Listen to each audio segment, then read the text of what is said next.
Na minulej lekcii sme si prezradili jedno z najdôležitejších tajomstiev celej angličtiny a to, že neurčitok v angličtine, čiže základná forma slovesa ako spievať, tancovať, plávať, svietiť, môže mať v angličtine 3 tvary a dneska si to precvičíš. Vynikajúca správa je tá, že ide o jedno z najdôležitejších učiv celej angličtiny a je to veľmi jednoduché.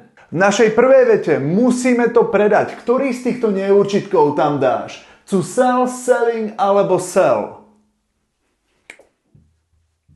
We must sell it. Modálne sloveso must na seba vždy ďalšie sloveso viaže napriamo bez ničoho, to znamená bez predložky cu alebo koncovky ing. V ďalšej vete rozhodla sa odísť, doplníš A, B alebo C. She decided to leave. Sloveso decide na seba ďalšie sloveso vždy viaže cez predložku cu. Tretia veta. Nepodarilo sa im vyhrať turnaj A, B alebo C.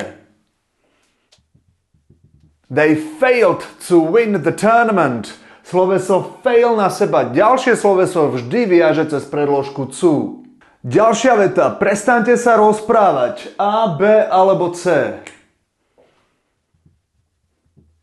Stop talking. Sloveso stop na seba vždy ďalšie sloveso viaže cez koncovku ing.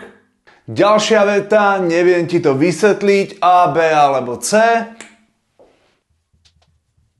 I can't explain it to you. Modálne sloveso can na seba ďalšie sloveso vždy viaže napriamo bez ničoho. A môžeme si dať ešte jednu poslednú, ľutujem, že som išiel na univerzitu, A, B alebo C.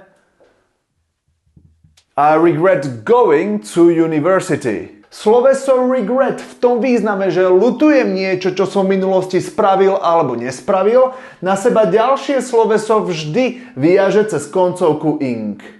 Dnes sme teda videli, že v angličtine, keď idú dve slovesa za sebou, to druhé sloveso sa vždy správa nejakým spôsobom v závislosti od toho prvého slovesa. Neexistuje žiadne pravidlo, prečo niektoré slovesa na seba ďalšie sloveso viažu cez predložku cu alebo bez ničoho, alebo cez tú koncovku ing. Treba sa ich iba naučiť, treba ich sledovať v textoch, alebo keď pozeráš Netflix, HBO, YouTube a postupne sa ich naučíš.